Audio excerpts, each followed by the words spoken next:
Hello students, मैं ऋषभ शर्मा स्वागत करता हूं आप सभी का नर्सिंग एंट्रेंस अंडर 24/7 के यूट्यूब प्लेटफॉर्म पर। और उम्मीद करता हूं कि आप सभी लोग स्वस्थ होंगे, मस्त होंगे और अपनी तैयारी बढ़िया तरीके से कर पा रहे होंगे। ठीक है। तो चलिए बच्चों, स्टार्ट करते हैं आज के अपने सेशन को। जैसा कि आप लोग यहाँ पर देख पा रहे होंगे कि आज हम क्या डिस्कशन करने वाले हैं बेटा। जो BCE जो आपका एग्जाम होगा होने वाला है, जो आगे अपकमिंग जो एग्जाम आपके पास है 2026 में BSc नर्सिंग के लिए, उसकी संपूर्ण जानकारी, यानी कि जितनी जानकारी आपके लिए जरूरी है इस एग्जाम के जानने के लिए, वो सभी की सभी जानकारी हम लोग आज इस सेशन में लेने वाले हैं। तो चलिए बच्चों, बिना देरी की स्टार्ट करते हैं आज के अपने सेशन को। ठीक है।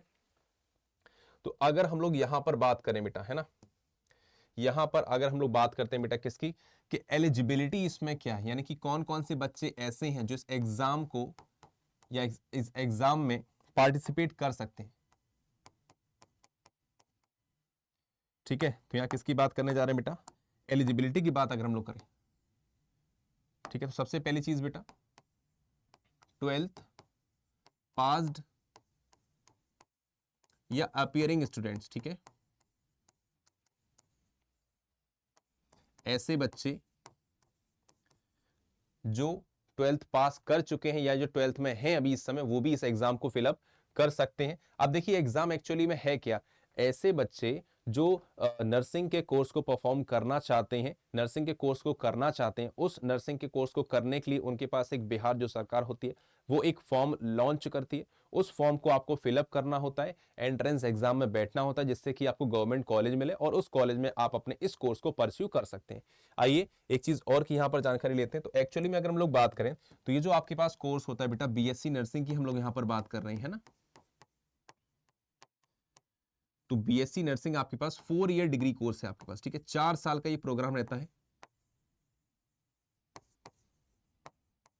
ठीक है। तो इस कोर्स को करने के लिए बिहार सरकार के द्वारा फॉर्म निकाले जाते हैं, पब्लिश किए जाते हैं। उन फॉर्म्स को आपको फिलअप करना होता है। उसके बाद आपको गवर्नमेंट कॉलेज मिलता है, तैयारी आप लोग करते हैं और उस तरीके से आप वहां पर BSc नर्सिंग कर सकते हैं। ठीक है। तो उसके लिए मैं आपको बताना चाहता हूं कि ऐसे कौन कौन से बच्चे हैं जो इस एग्जाम को फिल कर सकते हैं, इस फॉर्म को फिल कर सकते हैं। तो 12th आपके पास होना चाहिए, बायो मेजर सब्जेक्ट आपके पास होना चाहिए, 12th बायो होना चाहिए। बच्चा पास्ड हो, यानी उसने 12th पास कर लिया हो, या अपियरिंग हो, तो वो सभी के सभी स्टूडेंट यहां पर क्या कर सकते हैं बेटा, पार्टिसिपेट कर सकते हैं। ठीक है। बात समझ में आ गई है कि नहीं, जल्दी से रिप्लाई कीजिएगा। दूसरी बात अगर यहां पर अगर की जाए तो जो डोमिसाइल होना चाहिए, डोमिसाइल का मतलब कि जो भी बच्चा इस फॉर्म को अप्लाई कर रहा है, एक मिनट रुकिएगा, वो निवासी कहां का होना चाहिए बेटा, बिहार का ही निवासी होना चाहिए। ठीक है। यानी कि रहने वाला अगर वो बिहार का है, सिर्फ और सिर्फ उसी हालत में, उसी अवस्था में वो इस फॉर्म को अप्लाई कर पाएगा। ठीक है। निवासी वो कहां का होना चाहिए बेटा, बिहार का होना चाहिए। बिहार के अलावा अदर स्टेट का कोई भी स्टूडेंट होगा तो वो इस फॉर्म को फिलअप नहीं कर पाएगा। बात समझ में आ गई आपको। 4 ईयर का कोर्स आपके पास होता है। 12th पास हो या अपियरिंग हो, बाय वाले स्टूडेंट हो, ठीक है, गर्ल हो बॉय हो, कोई भी कर सकता है, कोई रेस्ट्रिक्शन यहां पर वैसी वाली नहीं है। ठीक है। जेंडर को लेकर के गर्ल कर सकता है, बॉय ये भी कर सकता है। ठीक है। एज की बात करेंगे बेटा, तो एज यहां पर आपके पास, एज का रिस्ट्रिक्शन आपके पास बेटा कितना होता है, देखिए,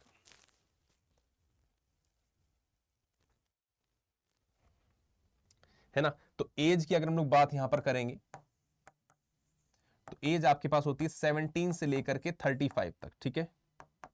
17 से लेकर के 35 तक एज लिमिट। बात समझ में आ गई। तो एलिजिबिलिटी अगर हम लोग बात करेंगे तो 12th पास होना चाहिए या अपेयरिंग होना चाहिए, डोमिसाइल रहने वाला वो बिहार का ही होना चाहिए। एज गैप एज डिफरेंस मैंने आपको बता दिया कि कितना एज होना चाहिए इस एग्जाम को फिल करने के लिए। ठीक है। मुझे लगता है कि यहां तक जितनी जानकारी मैंने आपको दी है वो जरूर से आपको समझ में आई होंगी। अब कुछ बात करते हैं कि सर वो सब तो ठीक है, बट इसका जो एग्जाम है वो होता कब है या फॉर्म फिलिंग कब से स्टार्ट होगी। तो यहां पर एक टेंटेटिव डेटा लेते हैं बेटा, है ना, संभावित डेटा लेते हैं, है ना। टेंटेटिव डेट्स की अगर हम लोग बात करेंगे तो क्या क्या डेट्स हो सकती हैं बेटा वो। ठीक है। तो यहां पर देखिएगा,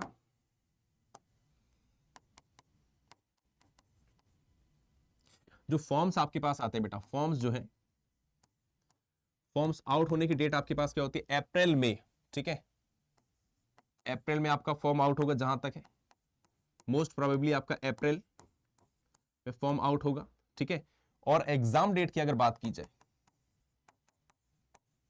है ना, एग्जाम डेट की अगर बात की जाए तो एग्जाम डेट आपके पास होती है बेटा मई और जून, है ना। एग्जाम डेट आपके पास जो होती है वो होती है, सॉरी, एग्जाम डेट आपके पास जून जुलाई होती है।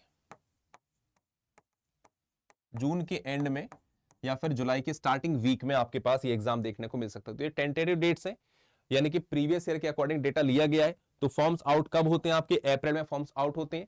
एग्जाम आपका कब होगा, जून या जुलाई में हो सकता है, जून के लास्ट वीक में या फिर जुलाई के फर्स्ट वीक में हो सकता है, इतनी संभावना है। ये टेंटेटिव डेट्स आपको यहां पर दे रखी है, ठीक है।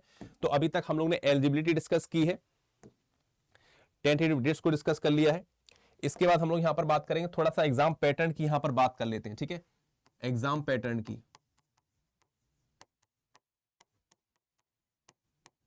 तो पहली चीज यहां पर देखिएगा बेटा,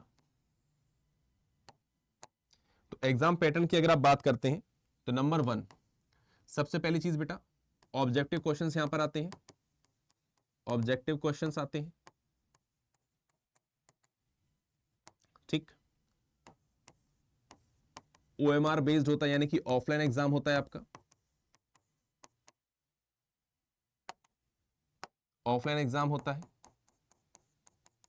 ठीक है। बाकी इसमें सब्जेक्ट्स की बात करें तो एग्जाम का पैटर्न कुछ इस तरीके से और है, इसमें देखिएगा सब्जेक्ट आपके पास फिजिक्स है,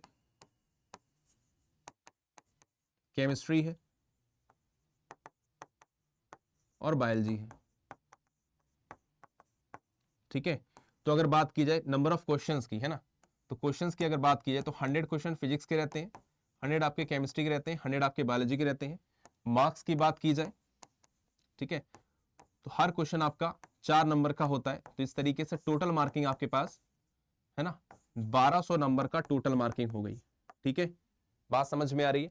टाइमिंग की अगर बात की जाए कि पर पेपर को करने 3 पेपर होंगे आपके पास, टाइमिंग कितनी रहने वाली है ना, टाइमिंग की बात अगर करेंगे तो हर पेपर आपके पास 90 मिनट कह सकते हैं या फिर 1.5 घंटा कह सकते हैं, 90 मिनट आपके पास हो जाएगा, ठीक है।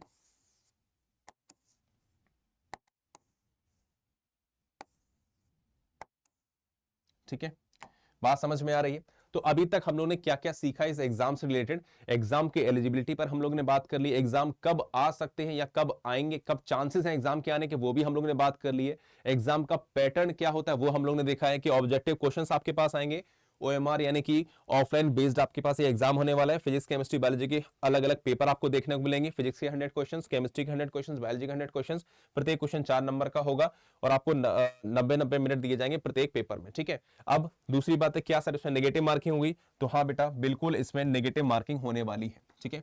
तो यहां पर लिखेंगे बेटा 1/4 की, 1/4 की आपको यहां नेगेटिव मार्किंग देखने को मिलेगी, ठीक है।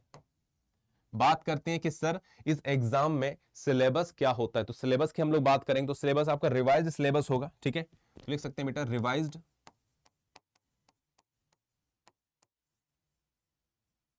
Syllabus of class 11th 12th based on latest NCERT, ठीक है, based on NCERT of all 3 subjects,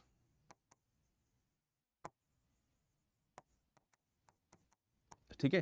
तो जितने भी सब्जेक्ट्स आपके पास यहाँ पर फिजिक्स हो गया, चाहे वो केमिस्ट्री हो गया, चाहे वो बायोलॉजी हो गया, सभी का आपको एक रिवाइज्ड सिलेबस देखना पड़ेगा क्लास 11 और क्लास 12 के अकॉर्डिंग, जो कि एनसीईआरटी के द्वारा पब्लिश किया जाता है, या फिर जो भी आप पाठ्यक्रम जो भी सिलेबस आप लोग पढ़ते हैं अपने 11th क्लास में और 12th क्लास में, उसी का मिक्सचर, उन्हीं का वही सिलेबस आपके पास रहता है, बस वही आपको पढ़ना होता है और उन्हीं टॉपिक से जुड़े हुए क्वेश्चंस को सॉल्व करना होता है और इस तरीके से आपके पास ये प्रैक्टिस रहने वाली है, ठीक है।